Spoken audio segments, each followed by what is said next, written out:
Assalamualaikum warahmatullahi wabarakatuh. Perkenalkan, nama saya Harisha Nudernata dengan NIM 18233044. Saya berasal dari Prodi Manajemen Pajak, Fakultas Ekonomi Universitas Negeri Padang. Di sini saya akan menjelaskan sebuah PowerPoint dari TA saya yang berjudul yaitu Penerapan e-billing dalam upaya peningkatan intensitas kesadaran pembayaran wajib pajak dengan cara sosialisasi masyarakat di Kantor Pelayanan Pajak Pratama Kota Payakumbuh. Di sini saya akan menjelaskan tentang materi dari bab 1 yaitu pendahuluan. Yang pertama yaitu ada latar belakang. Latar belakangnya yaitu karena hasil bagi pajak tersebut tidak semata-mata untuk kepentingan individu atau kelompok, melainkan untuk kepentingan seluruh rakyat Indonesia.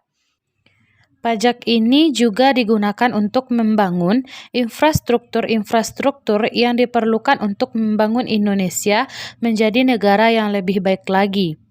Dengan demikian, dapat disimpulkan pajak merupakan salah satu hal penting yang dapat menunjang kemajuan bangsa Indonesia. Salah satunya kebijakannya yaitu tentang adanya penggunaan surat setoran elektronik atau biasa kita kenal dengan SSE atau dengan electronic billing atau e-billing. E-billing sendiri merupakan sistem pembayaran pajak secara elektronik yang merupakan bagian dari sistem penerimaan negara secara elektronik yang diadministrasikan oleh Biller Direktorat Jenderal Pajak dan menerapkan billing system. Billing system adalah metode pembayaran elektronik dengan menggunakan kode billing. Wajib pajak dapat melakukan pembayaran atau penyetoran pajak dengan sistem pembayaran pajak secara elektronik, di mana dulunya pembayaran pajak dilakukan dengan menggunakan SSP atau surat setoran pajak. SSP ini yaitu bukti pembayaran atau penyetoran pajak yang telah dilakukan oleh wajib pajak dengan menggunakan formulir atau telah dilakukan dengan cara lain ke kas negara melalui tempat pembayaran yang ditunjuk oleh Menteri Keuangan. Lalu ada rumusan masalah. Rumusan masalahnya di sini bagaimana penerapan e-billing system dalam pelayanan perpajakan di Kantor Pelayanan Pajak Pratama Payakumbuh menurut petugas pajak. Dan apa saja faktor pendukung dan faktor penghambat dalam penerapan e-billing system di Kantor Pelayanan Pajak Pratama Payakumbuh. Tujuan masalahnya yaitu untuk mengetahui perbandingan tingkat efisiensi antara pembayaran pajak dengan menggunakan SSP dan dengan menggunakan surat setoran elektronik. Selanjutnya ada bab 2 yaitu tinjauan pustaka. Di sini saya akan menjelaskan tentang adanya pengertian pajak dan penerapan e-billing ini. Masuk saja kita ke pengertian pajak. Pajak adalah kontribusi wajib kepada negara yang terutang oleh orang pribadi atau badan yang bersifat memaksa berdasarkan undang-undang dengan tidak mendapatkan imbalan secara langsung dan digunakan untuk keperluan negara bagi sebesar-besarnya kemakmuran rakyat. Pembayaran pajak merupakan perwujudan dari kewajiban negara dan peran serta wajib pajak untuk secara langsung dan bersama-sama melaksanakan kewajiban perpajakan untuk pembiayaan negara dan pembangunan nasional. Dengan falsafah Undang-Undang Perpajakan, membayar pajak bukan hanya merupakan kewajiban, tetapi merupakan hak dari setiap warga untuk berpartisipasi dalam bentuk peran serta terhadap pembiayaan negara dan pembangunan nasional. Selanjutnya ada tentang penerapan e-billing. Pengertian penerapan sejatinya merupakan suatu cara yang dilakukan oleh seseorang atau sekelompok dalam melaksanakan suatu kegiatan guna mencapai hasil yang diinginkan. E-billing merupakan bagian dari sistem administrasi pajak yang digunakan untuk pembayaran pajak secara elektronik dengan pemanfaatan kode billing sebagai kode transaksi, sehingga dengan pengertian penerapan e-billing dapat didefinisikan sebagai suatu proses atau cara memanfaatkan sistem yang digunakan untuk melakukan pembayaran pajak secara elektronik yang diterapkan oleh Direktorat Jenderal Pajak. Lalu ada bab 3, pendekatan penelitian, yaitu terdiri dari bentuk penelitian tugas akhir, lokasi dan waktu penelitian, rancangan penelitian, dan teknis analisis data. Bentuk penelitian tugas akhirnya yaitu menggunakan metode penelitian berbentuk penelitian deskriptif yang tujuannya untuk mengetahui penerapan sistem e-billing.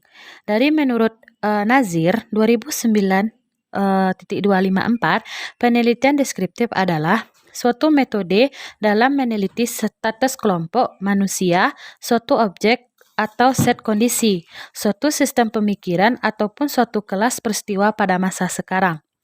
Lalu ada lokasi dan waktu penelitiannya. Lokasi yang penulis ambil untuk melakukan penelitian di tempat kantor pelayanan pajak Pratama Kota Payakumbuh yang beralamat pada Jalan Soekarno-Hatta nomor 35 Padang Tengah Balenan Duo, Payakumbuh, Payakumbuh Barat, Kota Payakumbuh pada bulan September 2020. Kemudian ada rancangan penelitian. Yang pertama ada jenis penelitian. Jenis penelitian yang dilakukan dalam penelitian ini yaitu adanya penelitian deskriptif kualitatif. Dalam melakukan penelitian ini, penulis melakukan wawancara langsung pada objek penelitian. Dan penelitian ini untuk mengumpulkan data-data dan keterangan mengenai penerapan e-billing dalam upaya peningkatan intensitas kesadaran pembayaran wajib pajak dengan cara sosialisasi masyarakat di kantor pelayanan pajak Pratama Payakumbuh selama periode tahun 2020 sampai 2021. Lalu ada tahapan prosedur penelitian. Yang pertama adanya menetapkan judul yang diteliti, kemudian adanya perumusan masalah, dan teknik pengumpulan data. Teknik pengumpulan data terbagi menjadi beberapa bagian, yaitu adanya metode interview dan wawancara, dokumentasi, kemudian melakukan penyusunan laporan, dan melaporkan hasil penelitian. Lalu ada objek penelitian. Objek penelitiannya yaitu sasaran ilmiah untuk mendapatkan data dengan tujuan dan kegunaan tertentu tentang sesuatu hal objektif. Berdasar pemaparan itu, objek dari penelitiannya pada kantor pelayanan pajak Pratama Kota Payakumbuh. Sumber data yang digunakan pada sistem e-billing yang digunakan ada data primer dan data sekunder. Data primer yaitu data yang diolah sendiri oleh suatu organisasi atau perorangan langsung dari objeknya. Lalu data itu diolah dan ditetapkan langsung di kantor pelayanan pajak Pratama Kota Payakumbuh dengan wawancara. Lalu ada data sekunder. Data sekunder merupakan data yang diperoleh dalam bentuk sudah jadi, sudah dikumpulkan dan diolah oleh pihak lain, biasanya dalam bentuk publikasi. Data sekunder ini diperoleh secara tidak langsung dalam hal ini yang bersumber dari dokumen-dokumen, data, arsip-arsip, dan yang didapatkan dari kantor pelayanan pajak itu sendiri. Kemudian ada teknis analisis data. Teknis analisis data ini digunakan dengan menggunakan deskriptif kualitatif. Deskriptif kualitatif ini adalah metode penelitian yang memanfaatkan data kualitatif dan dijabarkan secara deskriptif. Jenis penelitian ini digunakan untuk menganalisis kejadian, fenomena, atau keadaan secara sosial. Lanjut ke bab 4 yaitu ada pembahasan. Pembahasannya kali ini saya akan menjelaskan tentang sejarah berdirinya KPP Pratama Payakumbuh dan visi misi dari KPP Pratama Payakumbuh itu sendiri. Kantor Pelayanan Pajak atau KPP Pratama menerapkan sistem administrasi perpajakan modern dengan karakteristik antara lain yaitu untuk organisasinya berdasarkan fungsi, sistem informasi yang terintegrasi, sumber daya yang kompeten, sarana kantor yang memadai, dan tata cara kerja yang transparan. Kantor Pelayanan Pajak Pratama Payakumbuh ini diresmikan oleh Sri Mulyani atau Menteri Keuangan pada tanggal 24 November 2018 di Kantor Pelayanan Pajak Pratama Bukit Tinggi, bersama dengan peresmian 88 kantor pelayanan pajak lainnya di seluruh di Indonesia. Kantor Pelayanan Pajak Pratama Payakumbuh merupakan kantor pelayanan pajak pecahan dari Kantor Pelayanan Pajak Pratama Bukit Tinggi dan Kantor Pelayanan Pajak Pratama Payakumbuh, membawahi 3 wilayah kerjanya, yaitu ada 1 kota dan 2 kabupaten, yaitu Kota Payakumbuh, Kabupaten 50 Kota, dan Kabupaten Tanah Datar. Kantor Pelayanan Pajak Pratama Payakumbuh juga membawahi Kantor Pelayanan Penyuluhan dan Konsultasi Perpajakan atau KP2KP Batu Sangkar. Jadi ada visi misi dari KPP Pratama Payakumbuh. Visi misinya yaitu visinya menjadi instansi pemerintahan yang menyelenggarakan sistem administrasi perpajakan modern yang efektif, efisien, dan dipercaya masyarakat dengan integritas dan profesionalisme yang tinggi. Misinya ada menghimpun penerimaan pajak negara berdasarkan undang-undang perpajakan yang mampu mewujudkan kemandirian pembiayaan anggaran, pendapatan, dan belanja negara melalui sistem administrasi perpajakan yang efektif dan efisien. Baiklah, hanya itu yang dapat saya sampaikan. Kalau ada saya salah dan janggal, saya mohon maaf.